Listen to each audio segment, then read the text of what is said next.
بسم اللہ الرحمن الرحیم۔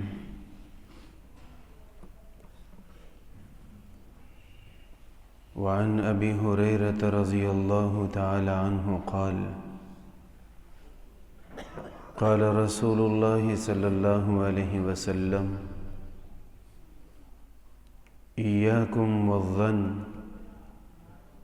فإن الظن اکذب الحدیث ولا تجسسوا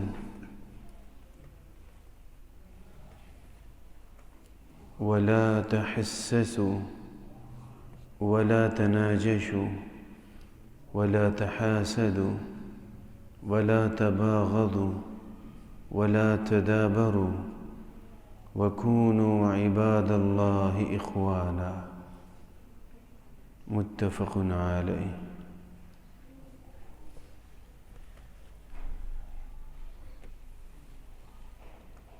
نبی کریم صلی اللہ علیہ وسلم نے چند کلمات میں بہت بڑی اور خوبصورت رہنمائی بھی ہمیں دی ہے، اور ایسی رہنمائی دی کہ اس کی برکت سے اللہ تعالی ہماری زندگی بھی آسان فرما دیں گے اور دوسروں کی زندگی بھی آسان فرما دیں گے۔ نہ ہم خود مشکل میں پڑیں گے، نہ کسی کو مصیبت میں ڈالیں گے۔ نبی پاک صلی اللہ علیہ وسلم نے ارشاد فرمایا کہ سب سے پہلی بات ہے ایاکم والظن۔ لوگوں، بدگمانی سے بچو۔ بدگمانی یہ کہ کسی کے بارے میں برا سوچنا۔ برے سوچنے سے مراد یہ ہے کہ ایسا سوچنا کہ یہ آدمی غلط کر رہا ہے یا غلط کہہ رہا ہے، یا یہ جو نماز پڑھ رہا ہے نا، اس کے پیچھے بھی کوئی شرارت ہے۔ کسی کے بارے میں برا گمان رکھنا۔ آپ علیہ السلام نے فرمایا کہ لوگوں، اس سے بہت بچو۔ یہ جو گمان ہے نا کسی کے بارے میں، یہ بندے کو بہت دور لے جاتا ہے۔ اور فرمایا کہ ان الظن اکذب الحدیث، انتہائی جھوٹا ترین ذریعہ کسی کے بارے میں ذہن بنانے کا بدگمانی ہے۔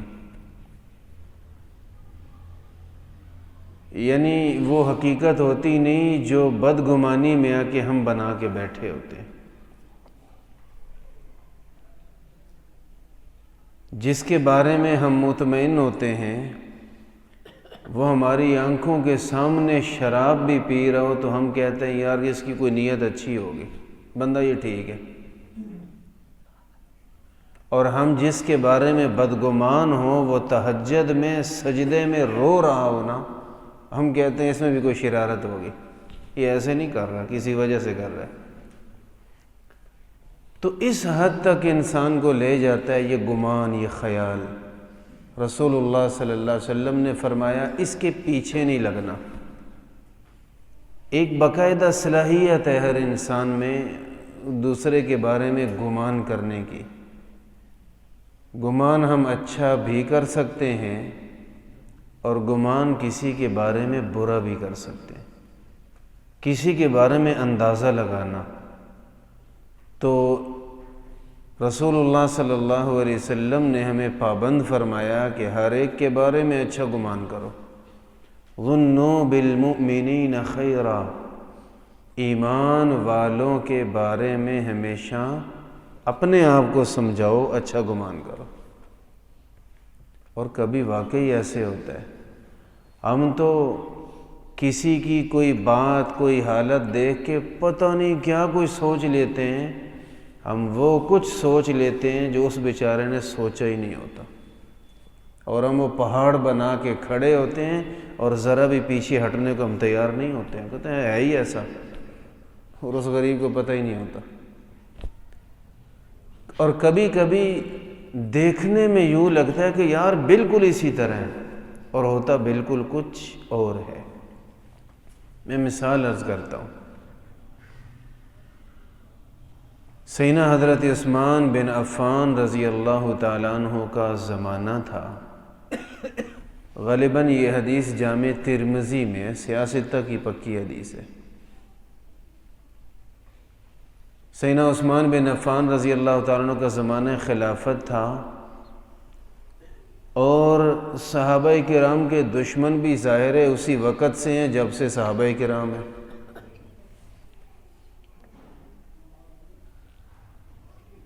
تو مصر سے ایک آدمی جو سیدنا عثمان رضی اللہ تعالیٰ عنہ کا بغض دل میں رکھتا تھا، وہ حج پہ آیا ہوا تھا.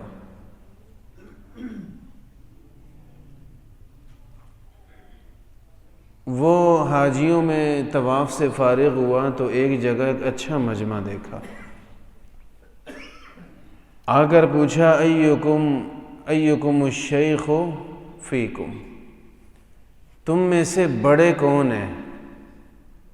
لوگوں نے اپنے اس مجمع میں بیٹھے ہوئے جس شخص کی طرف اشارہ کیا، یہ تھے سیدنا عمر بن خطاب رضی اللہ تعالیٰ عنہ کے بیٹے عبداللہ ابن عمر رضی اللہ تعالیٰ عنہ. عرض کی یہ ہم میں بڑے ہیں. اس نے کہا جی بڑا اچھا ہوا، عبداللہ ابن عمر مل گیا، نبی علیہ السلام کے زمانے سے بڑے واقف ہیں. میں آپ سے اللہ کی قسم دے کے اللہ کے گھر بیت اللہ میں چند باتیں پوچھنا چاہتا ہوں، صحیح سے بتانا. اس کا ذہن خراب تھا سیدنا عثمان بن عفان رضی اللہ عنہ کے بارے میں.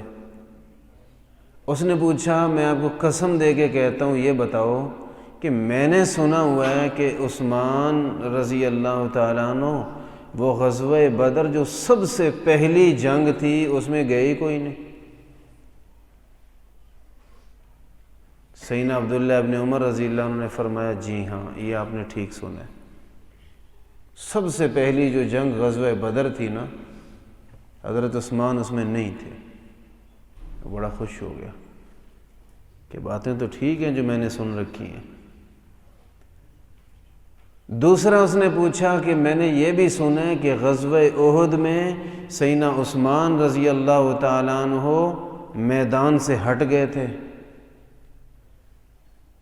بھاگ گئے تھے. تو انہوں نے فرمایا جی ہاں وہ میدان سے ہٹ گئے تھے. ہٹنا ہو رہا ہے، بھاگنا ہو رہا ہے.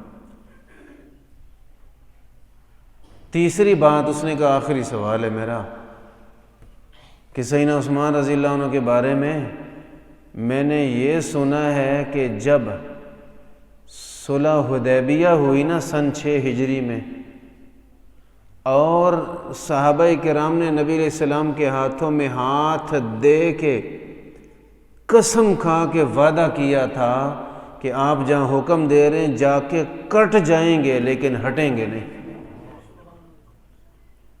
میں نے سنا ہے کہ عثمان نے وہ بیعت بھی نہیں کی تھی. انہوں نے فرمایا جی ہاں یہ بات بھی ایسے ہی ہے، اس بیعت میں بھی عثمان شریک نہیں ہوئے. تو اس کے دل میں تو بغض تھا، بڑا خوش ہوا، مسجد حرام میں کھڑے ہو کے نعرہ لگایا اللہ اکبر. اس کا نعرہ دیکھا تو بڑے بڑے ہوتے ہیں. انہوں نے فرمایا کہ آپ نے سوال کر لیے، میں نے آپ کا مختصر ٹو دی پوائنٹ جواب دے دیا، اب میرا حق بنتا ہے کہ تھوڑی وضاحت بھی کر دوں. کہا جی کرو. کہاں آپ نے پہلی بات کی ہے غزوہ بدر کی کہ اس میں حضرت عثمان گئے نہیں. وہ جی پہلی جنگ میں نہیں شریک ہوئے جی، کفر اسلام کا پہلا مارکا عثمان شامل ہی کوئی نہیں. فرمایا ایک تو یہ بات ہے کہ جب مدینے سے نکلے تھے، نکلنے والوں کے ذہن میں بھی یہ وہم و گمان نہیں تھا کہ آگے جنگ ہو جائے گی. جو ہوا وہ سوچ میں نہیں تھا، اور قرآن بھی اس پہ گواہ ہے، قرآن بھی گواہ ہے۔ اللہ تعالیٰ فرماتے ہیں کہ 2 صورتوں میں سے تم آسانی والی سمجھ کے آئے تھے، لیکن آگے تو بڑی مشکل صورت بن گئی۔ دوسری بات یہ ہے کہ جب مدینے سے یہ 313 کا لشکر نکلا تو 14ویں ساتھ عثمان بھی شامل تھے۔ راستے سے خود رسول اللہ صلی اللہ علیہ وسلم نے فرمایا، عثمان، میری بیٹی جو آپ کے نکاح میں ہے وہ شدید بیمار ہے، اور معمولی بیماری نہیں ہے، میرا مشورہ ہے کہ آپ واپس چلے جاؤ، آپ ہمارے ساتھ نہ ہو۔ تو نبی پاک صلی اللہ علیہ وسلم نے ان کو حکم دے کر واپس بھیجا، تو عثمان گئے تھے لیکن نبی علیہ السلام کے فرمانے پہ واپس آئے ہیں۔ اس میں عثمان کا کوئی قصور ہے تو بتاؤ، بولو۔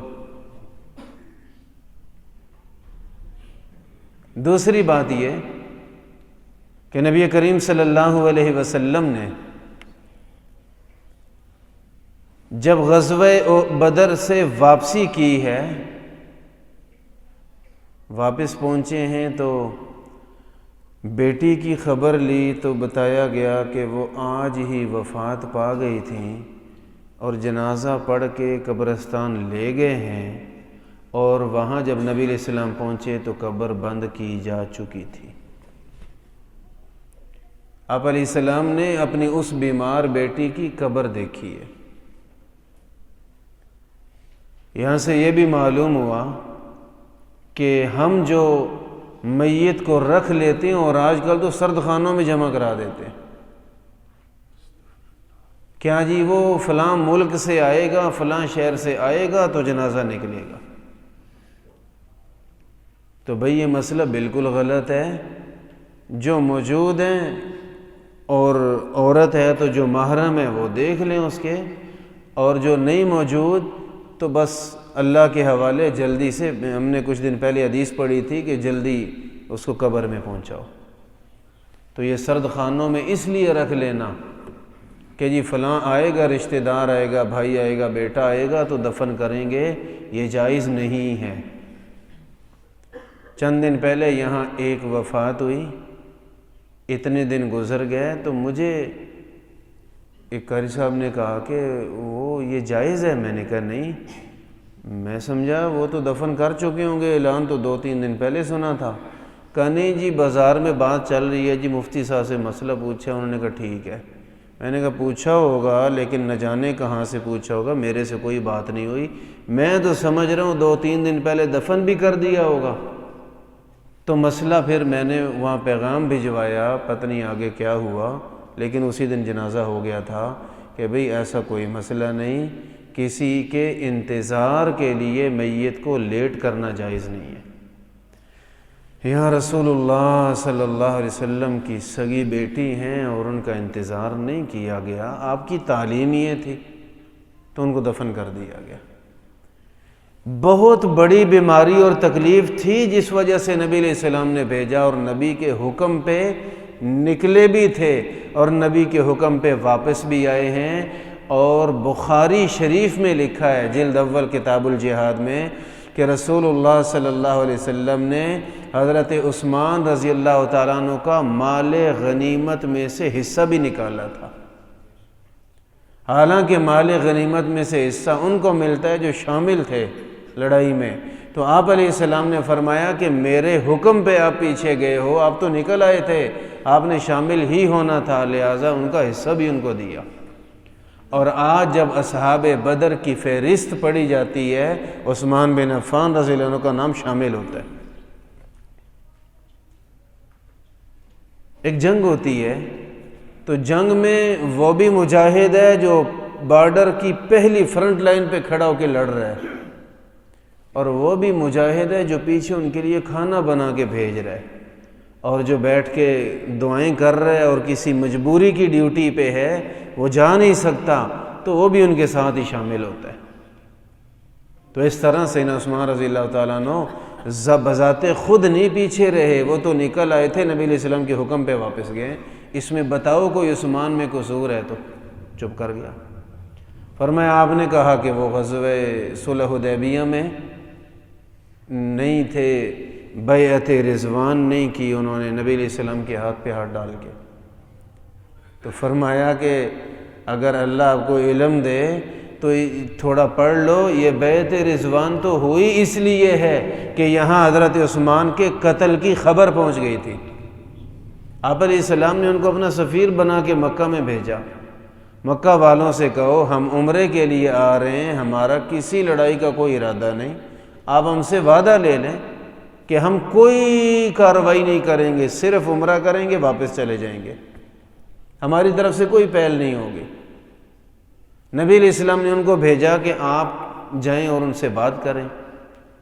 یہاں کچھ وقت کے بعد خبر آئی کہ جی مکہ والوں نے آپ کے سفیر عثمان غنی کو شہید کر دیا۔ اس پر نبی علیہ السلام نے فرمایا تھا وہ میرے ہاتھ میں ہاتھ ڈال کے وعدہ کرو ہم عثمان کے خون کا بدلہ لیں گے، لڑائی جہاں تک جاتی ہے جائے، ہم کٹیں گے لیکن پیچھے نہیں ہٹیں گے۔ اس بات پہ ہوا تھا۔ تو یہ ساری کارروائی تو ہوئی عثمان رضی اللہ عنہ کے خون کا بدلہ لینے کے لیے تھی، اگرچہ وہ خبر بعد میں پتہ جھوٹی ہے، عثمان تو خیریت سے وہاں موجود ہے۔ تو قرآن کریم میں اس بیعت کا ذکر ہے، لقد رضی اللہ عن المؤمنین اذ یبایعونک تحت الشجرہ۔ تو اگر عثمان اس جگہ موجود ہوتے جہاں بیعت ہو رہی ہے تو بیعت تو ہونی ہی نہیں تھی، بیعت تو ہوئی ان کی بدلے کے لیے تھی۔ تو لہٰذا اس میں بتاؤ اگر عثمان کی کوئی غلطی اور قصور ہے تو وہ چپ کر گیا۔ اور پھر آپ نے فرمایا کہ رہا یہ کہ غزوہ بدر میں میدان سے پیچھے ہٹے تھے۔ ایک تو میں عرض کیا کرتا ہوں، ایک ہوتا ہے میدان سے ہٹنا، ایک ہوتا ہے میدان سے بھاگ جانا۔ ہٹنا اور ہے، بھاگنا اور ہے۔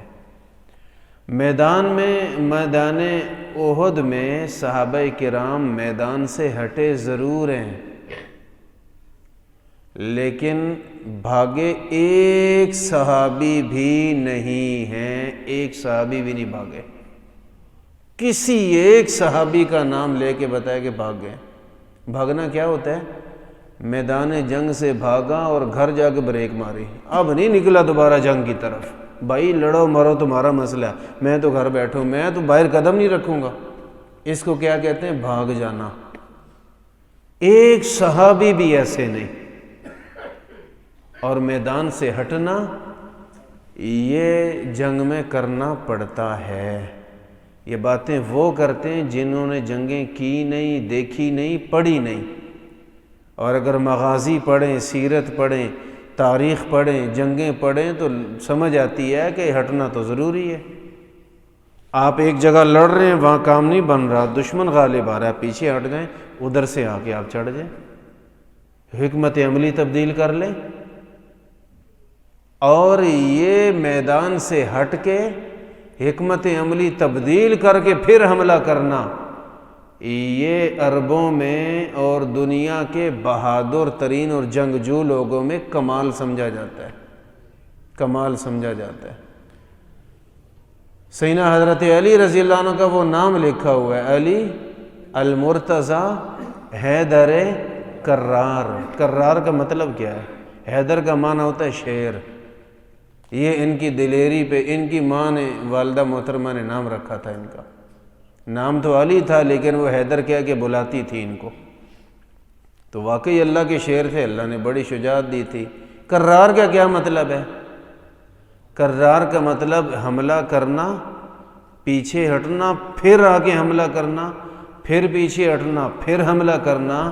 جس کی لڑائی کا سٹائل ہی یہ ہو کہ وہ پیچھے ہٹ کے حملے کر رہا ہے، اس کو کہتے ہیں کرار۔ حیدر کرار یہ کام کریں تو ان کی شان ہے، عثمان بن عفان کرے تو یہ ان کے لیے بے عزتی کی بات ہے۔ معیار ایک ہونا چاہیے سب کے لیے۔ اور میرے اور آپ کے کہنے سے تو کچھ نہیں ہونا. جو دنیا کے حقائق ہیں اسے اعلیٰ اور بہترین جنگجو اور بہادر مانا جاتا ہے کہ جو ہٹ کے حملے کرے، انداز بدل کے دشمن پہ حملے کرے، دشمن کو سمجھ ہی نہ آنے دے کہ ہو کیا رہا ہے ہمارے ساتھ. وہ جنگجو بھی اچھا ہوتا ہے. تو انہوں نے فرمایا تھا کہ حضرت عثمان ہٹے ہیں اور بھاگے تو ان سمیت کوئی صحابی بھی نہیں بھاگے گھر، اور ہٹے ہیں تو ہٹ کے پھر ہٹ ہی گئے نہیں. غزوہ احد کو پڑھ کے دیکھیں، جنگ دوبارہ ہوئی ہے، انہی ہٹنے والوں نے جنگ لڑی ہے اور اللہ نے ان کو پھر فتح بھی دی ہے. دشمن کا نقصان بھی ہوا، دشمن لاشیں چھوڑ کے بھاگا بھی ہے وہاں سے، دشمن ناکام ہو کے بھاگا وہاں سے. تو پھر بعد میں لڑا کون ہے؟ یہی صحابہ. تو ہٹے ہیں اور دوبارہ حملہ بھی الحمدللہ بہترین کیا ہے، اور اگلے سارے غزوات انہی صحابہ اکرام نے لڑے ہیں، انہی صحابہ نے لڑے ہیں. تو سیدنا عبداللہ ابن عمر رضی اللہ عنہ نے فرمایا وہ ہٹے تو ہیں، لیکن یہ جو ہٹنا بھی تھا یہ ایک غلطی کے نتیجے میں تھا، وہ جو چند حضرات سے ہو گئی تھی نیچے اترنے والی. تو اس کے بارے میں عبداللہ ابن عمر نے فرمایا کہ میں قسم کھا کے کہہ رہا ہوں، مسجد حرام میں بیٹھا ہوں، قسم کھا کے کہہ رہا ہوں کہ اللہ نے ان کو معاف کر دیا، یہ دیکھ تو بھی معاف کر دے. جب اللہ نے معاف کر دیا ہے تو بھی معاف کر دے، جانے دے اس بات کو. اللہ نے معاف کیسے کیا؟ ہم نے چند دن پہلے وہ آیات پڑھی ہیں، تو اس میں 3-4 دفعہ اللہ نے اسی غلطی کا نام لے کے فرمایا وَلَقَدْ عَفَا اللَّهُ عَنْهُمْ، اللہ معاف کر چکا ہے، اللہ معاف کر چکا ہے ہم کو. اور پھر اللہ تعالیٰ نے فرمایا وہ جو نیچے اتر آئے تو میرے نبی آپ نے ان سے ناراض نہیں ہونا، ناراض نہیں ہونا، ان کو ڈانٹنا بھی نہیں، شکوہ بھی نہیں کرنا. اور فرمایا کہ وَشَاوِرْهُمْ فِي الْأَمْرِ، کوئی اہم کام ہو نا ان کو بلا لیا کریں، انہی کو بلا لیں، ان سے مشورہ لیں، تاکہ ان کے دل میں اعتبار ہے کہ حضور علیہ السلام ہم سے بالکل ناراض نہیں ہیں. دلوں کو جوڑنے کے لیے ان سے مشورہ بھی کیا کریں. تو نبی کریم صلی اللہ علیہ وسلم کے لیے تو اللہ تعالیٰ نے تعلیمات دی کہ ان کو پریشان نہیں ہونے دینا، یہ ہمارے بڑے پیارے ہیں. تو فرمایا میں قسم کھاتا ہوں اللہ نے ان کو معاف کر دیا تو بھی معاف کر دے. تو دیکھیں میں جو آج بات عرض کرنا چاہتا ہوں کہ انسان کے اندر ایک طاقت ہے گمان کی، کسی کے بارے میں اندازہ لگانا. یہ طاقت اکثر انسان کو غلط سمت لے جاتی ہے. اور کبھی کبھی میں نے کہا حالات لگتے ایسے ہیں کہ بندہ کہتا ہے یار بات ہے ہی ایسے. جس طرح عبداللہ ابن عمر رضی اللہ عنہ کی وضاحت سے پہلے وہ کھڑے ہو کے نعرے بھی لگا رہا تھا. اس نے پوچھا جی بدر کا؟ جی کوئی نہیں گئے. احد کا؟ جی بالکل ہٹ گئے. اور حدیبیہ میں کا؟ جی بیعت کی ہی کوئی نہیں. واقعی ایسا ہی آپ ٹھیک کہہ رہے. تو اس کی تو بات اور پکی ہوگی حضرت عثمان رضی اللہ عنہ کے بارے میں اگر یہ وضاحت نہ کرتے. تو بعض باتیں ہوتی ہیں کہ یار ایسے ہو گیا، یوں کر دیا. وہ یار اس سے پوچھو تو صحیح کہ ایسے کیوں کیا، ایسے پوچھو تو صحیح. نبی کریم صلی اللہ علیہ وسلم کا ارشاد گرامی ہے، ہمارے گھروں میں، دوستوں میں، خاندانوں میں بڑے بڑے جھگڑے کھڑے ہو جاتے ہیں اور جس کے حد ہی کوئی نہیں اور کنارہ ہی کوئی نہیں ہوتا. تو آپ علیہ السلام کی اگر اس حدیث پہ عمل کریں جو عرض کرنے لگا ہوں تو ہم بڑی بڑی مصیبتوں سے بچ جائیں گے. ایک تو آپ علیہ السلام نے یہ فرمایا کہ کبھی بھی کوئی آدمی ایک طرف کی بات سن کے ذہن نہ بنائے. دو آدمی لڑ پڑے، ایک نے آ کے کہا یہ کر دیا، یہ کر دیا، یہ کر دیا، نہیں، کوئی ذہن نہیں بنانا. اگر بنانا ہے تو دوسرے کو بلاؤ، دونوں کی سنو، پھر آپ کو سمجھ آئے گی اصل بات کیا ہے. ورنہ بیٹا اگر ماں کی سنے گا تو بیوی کے خلاف ہو جائے گا، بیوی کی سنے گا تو ماں کے خلاف ہو جائے گا. اور اگر دونوں کی سنے گا تو دیکھے گا کہ اتنی تو بات نہیں ہے جتنی بنی ہوئی ہے. تو اس لیے گھروں میں، خاندانوں میں، گلی محلے میں، اچھے اچھے دوستوں میں بڑے بڑے جھگڑے اور فساد کھڑے ہوتے ہیں اور بات ہوتی کچھ نہیں. جب صلح کے لیے بیٹھتے ہیں تو اندر سے کچھ بھی نہیں نکلتا، کچھ بھی نہیں نکلتا. تو اللہ تعالیٰ نے بھی منع فرمایا قرآن کریم میں، اور یہاں حدیث پاک میں نبی علیہ السلام نے فرمایا کہ اپنے آپ کو بدگمانی سے بچاؤ، کیونکہ یہ سب سے برا اور جھوٹا طریقہ ہے کسی کے بارے میں کچھ کہنے کا، کہ گمان کی بنیاد پہ کہہ دینا کہ میرے خیال میں وہ ایسے ہوگا. ایسا نہ کہیں کبھی بھی. وَلَا تَجَسَّسُوا، فرمایا نبی علیہ السلام نے کہ کسی کی جاسوسی نہ کرو، کسی کی جاسوسی منع کر دیا نبی علیہ السلام نے. اور یہ قرآن کریم میں بھی انہی لفظوں کے ساتھ مانا، وَلَا تَجَسَّسُوا وَلَا يَغْتَبْ بَعْضُكُمْ بَعْضًا. اللہ تعالیٰ نے فرمایا کہ ایک دوسرے کی جاسوسی مت کرو. نہیں وہ ہے ہی ایسا، بھائی تو فرشتہ ہے، وہ ایسے ہے، تو اپنے آپ کو بولنا، اپنے آپ کو دیکھ تو کیا چیز ہے. نہیں جی نہیں، وہ ہے ہی ایسا، پھر وہ ایسا ہے، اپنا آپ نہیں نظر آئے گا. کائنات میں سب سے عظیم ہستی ہم خود ہوتے ہیں، اور کائنات کے بدترین لوگ وہی ہیں جو میرے علاوہ ہیں سارے. تو ایسے نہیں ہیں، وہ ایسا ہے تو آپ کیسے ہیں بھائی؟ اللہ سے ڈریں. جب منع کیا گیا تو کسی وجہ سے منع کیا گیا. کسی کی جاسوسی مت کریں. جاسوسی کریں گے یہ آیا کہاں سے ہے، یہ جا کہاں رہا ہے، یہ اس کے ساتھ کیوں مل رہا ہے، اس کے پاس یہ کہاں سے آ گیا، یار یہ وہ کاروبار کرتا ہے تو اس کاروبار میں تو اتنا نہیں.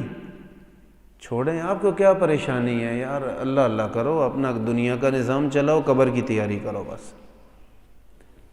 اللہ آپ سے نہیں پوچھے گا کہ وہ کہاں سے آ رہا ہے اور کہاں سے جا رہا ہے، تیرے سے پوچھے گا کہ تو کہاں گیا اور کہاں سے آ رہا ہے. آپ سے ضرور پوچھا جائے گا. عجیب سی بات ہے، اپنی فکر ہی کو نہیں، یہاں سے پکڑ کے پوچھنے سائیوں نے، اس کی پرواہ کوئی نہیں، اور دوسروں کی بڑی فکر ہے کہ یہ کہاں سے آ رہا ہے کہاں جا رہا ہے. اللہ اکبر. تو کسی کا کچھ ایسا محسوس ہو کہ شاید کوئی خلل ہے تو چھوڑیں، دفع ماریں. اور نبی علیہ السلام کی تعلیم، نبی علیہ السلام کا حکم ہے. آپ علیہ السلام نے ارشاد فرمایا، ظنوا بالمؤمنین خیرا، ایمان والے کے بارے میں زبردستی اچھا سوچو، اپنے آپ کو مجبور کرو، اچھی بات بنا کے سوچو، اچھی بات بنا کے سوچو. کہاں سے آ رہا ہے یار؟ ہو سکتا ہے کہیں صدقہ زکوٰۃ دے کے آ رہا ہوگا. کوئی جو آپ سے اچھی بات بن سکتی ہے سوچیں، اور اپنے آپ کو پابند کریں، ہے ہی ایسے جو میں کہہ رہا ہوں، ہے ہی ایسے. اگر وہ اس میں کوئی غلطی ہے تو اللہ جانتا ہے، اللہ جانے، اللہ کا بندہ جانے، میرا اس میں کیا. اور اگر غلطی نہیں ہے تو آپ بچ جائیں گے. غلطی نہیں اور ہم غلط سمجھ رہے ہیں تو یہ بہت برا. کسی کی کال ریکارڈ کرنا، کسی کا موبائل ہیک کرنا، سب کچھ شرعاً ناجائز اور غلط ہے. چاہے کوئی جیسا بھی ہو، آپ کی اس سے جتنی بھی مخالفت ہے، لیکن کسی کے ذاتی معاملات کو ریکارڈ کرنا جائز نہیں ہے. ایک دوست کو فون کر رہا ہے، اس کی اجازت کے بغیر آپ ریکارڈ نہیں کر سکتے شریعت کے مطابق. عام گفتگو ہو رہی ہے تو آپ ان سے کہہ دیں کہ جی اگر آپ اجازت دیں تو میں یہ کال ریکارڈ کر لوں. اور اگر ذرا سا بھی خدشہ ہے تو آپ سپیکر اوپن نہیں کر سکتے شرعی لحاظ سے. آپ اپنی بات کر رہے ہیں نا، تو یہاں میں اوپن کروں گا، یہ کئی لوگ سن لیں گے. ہاں بالفرض کوئی دینی مسئلہ پوچھا جا رہا ہے اور یہ سارے لوگ وضاحت چاہتے ہیں تو آپ بتا دیں کہ ہم کچھ لوگ بیٹھے ہوئے ہیں، میں اکیلا نہیں ہوں، یہ مسئلہ یہ جواب ہے، تو اسی حساب سے آپ کو جواب ملے گا. دینی مسئلہ ہے تو اسپیکر اوپن کریں، اس میں تو کوئی مسئلہ نہیں. لیکن اگر صلح کے لیے بات کی کہ یار آپ کی اس کے ساتھ لڑائی ہے، اسپیکر اوپن کر دیا، وہ پتہ نہیں کیا منہ سے نکالے گا. لڑائی پہلے اتنی نہیں ہوگی جتنی اب ہو جائے گی یہ بات سن کے. تو یہ اسپیکر اوپن کرنا بڑی بات ہے اور ریکارڈ کرنا بڑی بات ہے، لہٰذا یہ جائز نہیں. اور اللہ کے علاوہ کوئی نہیں دیکھ رہا ہوتا، لیکن رسول اللہ صلی اللہ علیہ وسلم نے منع فرمایا، اللہ تعالیٰ نے قرآن کریم میں منع فرمایا، کسی کی جاسوسی نہ کرو. اور ارشاد فرمایا وَلَا تَحَاسَدُوا، ایک دوسرے سے حسد مت کیا کرو. جلنا، بھئی جب کوئی جلے گا تو نقصان کس کا؟ اپنا خون جلے گا. کچھ عرصے میں شوگر لگ جائے گی، کچھ اور عرصہ گزرے گا تو ہائی بلڈ پریشر شروع ہو جائے گا، اور جو آپ کماتے رہیں گے ہسپتال پہ لگاتے رہیں گے، ہسپتال کی بلڈنگیں، ٹائلیں، شیشے بڑے دیکھنے والے ہوں گے، اور آپ کی کمائی ساری وہاں لگ رہی ہے، تو یہ کون سا عقل والا کام ہے؟ کھانا بھی موجود ہے ہمارے پاس، ضرورت کی چیزیں بھی موجود ہیں، اللہ نے گھر والے بھی دیے ہیں، سب کچھ موجود ہے، اور خوشی کے سارے سامان ہیں، لیکن جل رہا ہے تو کوئی چیز بھی اچھی نہیں لگے گی، کوئی چیز اچھی نہیں لگے گی، تو نقصان کس کا؟ اپنا۔ تو نبی علیہ السلام نے فرمایا چھوڑ دو، رہنے دو، نہ کرو ایسے۔ حسد بہت برا گناہ ہے، بہت برا گناہ، اور حسد انسانی طبیعت کا حصہ ہے۔ بعض روایات سے پتہ چلتا ہے جو بھی جسم ہے اس میں حسد ہے، جو بھی جسد ہے اس میں حسد ہے۔ جسد بولتے ہیں جسم کو عربی میں۔ تو یہ انسانی فطرت کا حصہ ہے، لیکن اس حسد کو ختم کرنا ہی جنت کا ذریعہ ہے۔ نہیں ختم کریں گے تو آپ کی اپنی خیر کو نہیں، نہ یہاں نہ آگے، دنیا بھی خراب، آخرت بھی خراب۔ حسد کرنے والا ہی قتل تک پہنچتا ہے، حسد کرنے والا ہی قتل کر کے پھانسی تک پہنچتا ہے، حسد کرنے والا ہی عمر قید تک پہنچتا ہے، حسد کرنے والا ہی اپنا آپ تباہ کرتا ہے، اپنے اخلاق تباہ کرتا ہے، اپنی عادتیں برباد کرتا ہے، اپنے اللہ کو ناراض کرتا ہے، اپنا انجام برا کرتا ہے، اپنی قبر میں آگ لگاتا ہے۔ اس سے بڑا بیوقوف کون ہوگا؟ نہیں، اللہ نے اس کو کیوں دیا؟ بھئی تجھے کیا تکلیف ہے؟ جو رب نے بہتر سمجھا دے دیا، اپنے آپ کو سمجھائیں۔ نہیں یار، اس کو اللہ نے اتنا گولڈن موبائل دیا، خوبصورت موبائل ہے، میرے پاس تو نہیں ہے۔ کیوں دیا اللہ نے اس کو؟ یعنی تجھے اللہ کے فیصلے پہ اعتراض ہے؟ اللہ اکبر۔ حدیث پاک میں بدبخت آدمی کی پہچان یہ ہے، اسے اللہ کے فیصلے پہ اعتراض ہوگا۔ کوئی نقصان ہو گیا، کوئی مسئلہ بن گیا، میرے سے اچھی چیز اس کو اللہ نے دے دی، تو یہ اللہ کے فیصلے پہ اعتراض کرے گا، اور ملا کیا؟ بدبختی، نقصان اپنا ہی۔ اور فرمایا کہ خوش قسمت آدمی کی نشانی یہ ہے، اللہ کے ہر فیصلے پہ راضی رہتا ہے، اللہ کے ہر فیصلے پہ راضی دیتا ہے۔ تو حسد بڑا نقصان۔ نبی علیہ السلام نے فرمایا یہ جو جلنا ہے، حسد کرنا ہے، حسد جو ہے فرمایا یہ نیکیوں کو تباہ و برباد کر دیتا ہے۔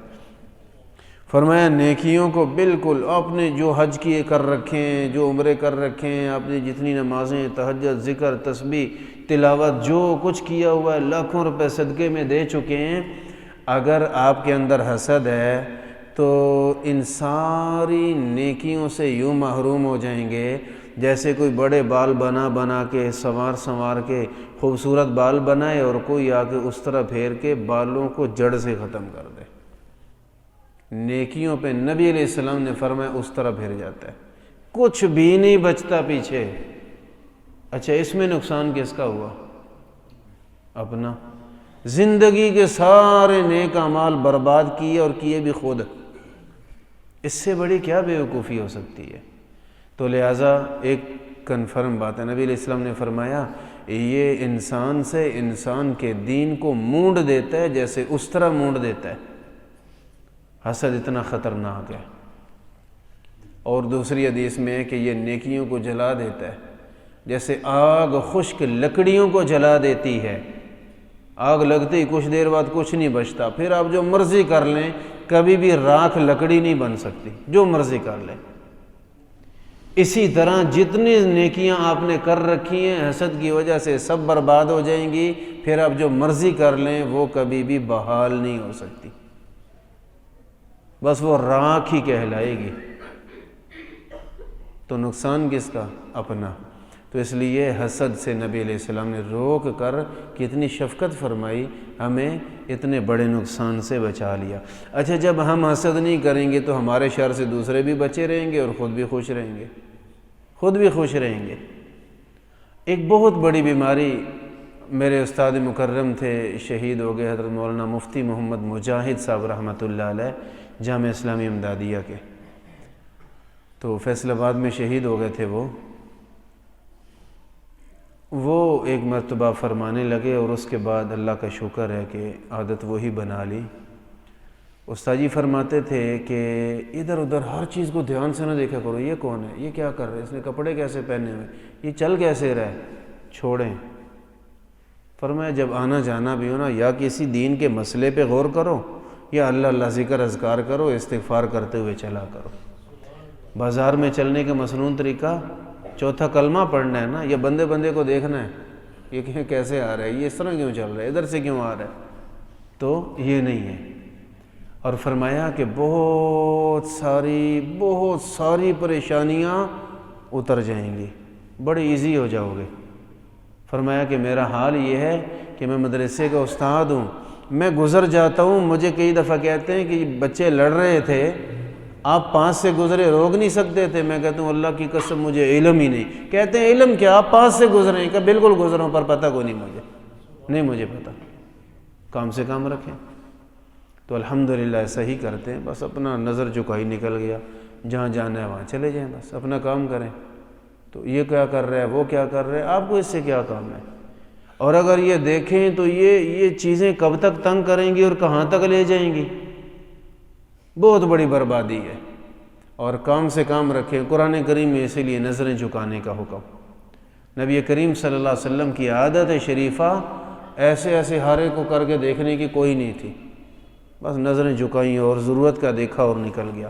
حدیث پاک میں اتنا ہی دیکھتے تھے جی آگے نظر آ جائے کہ آگے کوئی راستہ کیسا ہے، بس اس سے زیادہ آپ علیہ السلام دیکھتے ہی نہیں تھے۔ یوں ہی ہو جائیں کتنے پہاڑ سر سے اتر جائیں گے۔ میرے نبی کی تعلیمات کتنی شفقت اور رحمت والی ہے، کتنی رحمت والی ہے۔ نبی پاک صلی اللہ علیہ وسلم نے ارشاد فرمایا لوگوں ایک دوسرے سے حسد نہ کرو۔ جتنے لوگ جادو کرتے ہیں اس کے پیچھے کیا ہوتا ہے؟ حسد۔ ان کا رشتہ کیوں ہو گیا، ان کا لڑکا باہر کیوں چلا گیا، نوکری کیوں لگ گئی، انہوں نے مکان ٹائلیں لگوا لی، کیوں ٹائلیں لگوا لی، یہ دوسری منزل کیوں بنا رہی ہے، تجھے کیا تکلیف ہے، تیرے سر پہ بنائی ہے، تو بوجھ لے کے کھڑا ہے۔ اللہ اللہ کر، تو اللہ سے کہے یا اللہ اس نے 2 بنائی ہیں، 2 اور دے، اور یا اللہ مجھے بھی 4 اور دے۔ ان کے لیے بھی اللہ سے مانگیں، اپنے لیے بھی مانگیں۔ منع کیا کسی نے؟ اللہ سے نہیں مانگنا، اللہ پہ اعتراض کرنا کیوں دی ہے؟ بھئی اگر اس نے 2 منزلہ بنا لی ہے تو اللہ نے چاہا ہے تو بنے، نہ بنتا ورنہ۔ ان کے رشتے ہو گئے ہیں تو ان پہ اللہ کا کرم ہو گیا، تجھے کیا تکلیف ہے؟ تو نبی پاک صلی اللہ علیہ وسلم نے یہ چیزیں سکھائی ہیں کہ حسد نہ کرو، بالکل نہ کرو۔ تو جادو جتنا، اب دیکھیں تھوڑی دیر کے سوچیں کہ ہم نے کسی پہ جادو کرنا ہے تو کتنی ٹینشن ہوگی کہ یار کوئی جادوگر اچھے والا ڈھونڈے، تو اچھا جادوگر کتنے پیسے ہم کمائیں گے اور اس کو کھلائیں گے، اپنے اوپر نہیں لگائیں گے، بچوں پہ نہیں لگائیں گے۔ پھر کہتے ہیں میری دوسری منزل نہیں بنی ہوئی، تیری تب بنے جب مکان پہ لگا، تو اس کا مکان گرانے پہ لگا رہا ہے، تو تجھے تو 1 اینٹ بھی نہیں نصیب ہوگی۔ اور پھر جادوگر کر کیا سکتا ہے؟ وَمَا هُمْ بِضَارِّينَ بِهِ مِنْ أَحَدٍ إِلَّا بِإِذْنِ اللَّهِ۔ جادوگر کچھ نہ کچھ کر لیتے ہیں، لیکن جادوگر کے اوپر اللہ کی ذات ہے، ہونا وہی ہے جو اللہ نے اپروول دینی ہے، جس کی وہی ہوگا، بس باقی کچھ نہیں ہوگا۔ تو جب اللہ ہی نے کرنا ہے تو یار تو اللہ سے اس کے لیے بھی مانگ، اپنے لیے بھی مانگ۔ حسد کے بارے میں آخری بات عرض کر رہا ہوں، یہ سنیں بھی صحیح اور یاد بھی رکھیں اور عمل بھی ہونا چاہیے۔ میں نے شروع میں کہا نا کہ انسان کی طبیعت کا حصہ ہے کہ نہیں یار یہ چیز اس کو کیوں مل گئی۔ جب دل میں ایسے آئے تو فوراً اللہ سے دعا کریں، یا اللہ اس کو آپ نے 1 گاڑی دی ہے، یا اللہ اس کو 10 اور دے۔ تھوڑی دیر دعا کریں، دعا پہ آپ کے کتنے پیسے لگیں گے؟ کچھ بھی نہیں۔ اللہ کی قسم آپ دیکھیں گے شفا ہو گئی، ابھی شفا ہو گئی، وہ جلن ختم ہو گئی، ٹھنڈ پڑ گئی دل میں۔ یا اللہ اس کو 10 مرلے کا مکان ملا، یا اللہ 2 کنال کا اور بھی دے اس کو، یا اللہ دے، یا اللہ اس کو عطا فرما دے، یا اللہ اس کو اور عطا فرما۔ تھوڑی دیر ضد لگا کے اللہ سے اس کے لیے مانگیں، اور اس کا رزلٹ کیا ہوگا؟ ایک تو شفا فوری آپ محسوس کریں گے کہ الحمدللہ وہ میرا تو مسئلہ ہی حل ہو گیا، ایک تو وہ دل کی آگ بجھ گئی، اور دوسرا کیا ہوگا؟ اللہ تعالیٰ خود فرماتے ہیں ان اسرع الدعاء اجابہ دعوت غائب لغائب، کہ جو غائب کے لیے دعا کی جاتی ہے اللہ تعالیٰ قبول فرماتے ہیں، اور جو اس کے لیے ہوتی ہے فرشتے کہتے ہیں، فرشتے حدیث میں آتا ہے، فرشتے کہتے ہیں یا اللہ یہ جو اس کے لیے مانگ رہا ہے اتنا اس کو بھی عطا فرما دے، تو وہ تو الٹا لینے کا ذریعہ بن گیا نا۔ تو اس لیے یہ حسد بڑا خطرناک ہے، اور حسد کے بہت سارے علاجوں میں سے فوری اثر کرنے والا علاج کہ اس کے لیے دعا کریں، جس چیز سے جلن ہو رہی ہے یا اللہ اس کو اور عطا فرما، یا اللہ اور دے، 2-4 دن دعائیں کرتے رہیں اللہ سے، نماز کا سلام پھیریں اٹھا لیں آتی، یا اللہ اس کو اور عطا فرما، اس کو ملا نہ ملا تجھے شفا ضرور مل جائے گی انشاءاللہ۔ تو یہ بہت بڑا اس کا علاج ہے۔ اور فرمایا وَلَا تَبَاغَضُوا، لوگوں آپس میں نفرتیں نہ رکھو۔ جس کے دل میں مسلمان کی نفرت ہے یاد رکھیں یہ والا دل آپ کو جنت میں نہیں لے کے جا سکتا، یہ دل اس قابل نہیں ہے، تو نقصان کس کا؟ اپنا۔ اس کا مطلب یہ ہے کہ بہت ساری چیزوں کو برداشت کرنا پڑے گا، اگر عمل کرنا ہے تو برداشت کرنا پڑے گا۔ تو وہ ٹالرنس جس کو کہتے ہیں نا، حلم، بردباری، حوصلے میں رہنا، حوصلے میں رہنا۔ کوئی لڑائی جھگڑے کی صورت بن گئی تب بھی حوصلے میں رہیں، ٹھنڈے رہیں، اور ہوش سے بات کریں۔ اللہ نہ کرے کوئی حادثہ ہو گیا، غم بن گیا، بیماری آ گئی، کوئی نقصان ہو گیا، تو پھر بھی حوصلے میں رہیں، اللہ خیر کرے گا، کچھ نہیں ہوتا، تو حوصلے میں رہیں۔ تو یہ جو حلم ہوتا ہے یہ اللہ کو بڑا پسند ہے، اللہ تعالیٰ بڑے راضی ہوتے ہیں، تو یہ اپنے اندر بڑھانے کی ضرورت ہے۔ باقی رہا کہ نہیں یار میں جو اس سے نفرت کرتا ہوں نا وہ اصل میں ہے ہی ایسا، تو کیسا ہے بھلا؟ اپنا پتہ ہے؟ اپنا تو نہیں نہ پتہ ہوتا، باقی ساری جہان کا پتہ ہوتا ہے۔ اپنے آپ کو دیکھو بھائی، جو زور اس پہ لگا رہے ہو اتنا ہی اپنے آپ کو ٹھیک کرنے پہ لگا لو۔ تو نہیں، اصل میں وہ کرتے ہی ایسے ہے، تو بھئی کیا ہو گیا؟ وہ ایسا کرتا رہے اور آپ اللہ کے حکم مانتے رہیں۔ جتنی آپ کو مشکل ہوگی صبر کرنے پہ اس کی حرکتوں کی وجہ سے، اتنے اللہ تعالیٰ آپ سے راضی ہو جائیں گے۔ تو کرنے کا کام یہ نہیں کہ وہ ایسا ہے، کرنے کا کام یہ ہے کہ میں کیسا ہوں، مجھے چاہیے میں اپنے آپ کو ٹھیک کروں۔ اپنے خلاف ہو جائیے جی، اپنے خلاف ہو جائیں، اپنی حرکتوں کے خلاف ہو جائیں، اپنے آپ کو دیکھا کریں، اپنے آپ کو دیکھا کریں۔ کیمرے کی آنکھ دوسرے کو بڑا دیکھتی ہے، اپنے آپ کو دیکھنا چاہیے، یار یہ جو میں نے لفظ بولا ہے یہ ٹھیک ہے، بنتا ہے، اگر بول بیٹھا ہوں اور کہنا ایسے نہیں چاہیے تھا، اللہ سے بھی معافی مانگ لیں، اگلے سے بھی معافی مانگ لیں، اپنے آپ کو دیکھا کریں۔ ابھی میں جو کہہ کے ہٹا ہوں میں نے ٹھیک کہا ہے؟ ابھی یہ جو لین دین کر کے میں جا رہا ہوں تو یار یہ میں نے کیا ٹھیک ہے؟ اپنے اوپر نظر رکھنے والا دنیا آخرت میں عزتیں پاتا ہے، پکی بات ہے، اور دوسروں پہ نظر رکھنے کا نقصان کے سوا کچھ نہیں۔ تو فقیہ کی تعریف میں امام اعظم حنیفہ رحمہ اللہ فرماتے ہیں البصیر بعیوب نفسہ، فقیہ وہ ہوتا ہے جو اپنے عیب کو دیکھنے کی طاقت رکھتا ہو، اپنے عیب کو دیکھنے کی طاقت رکھتا ہو، میں کیا ہوں۔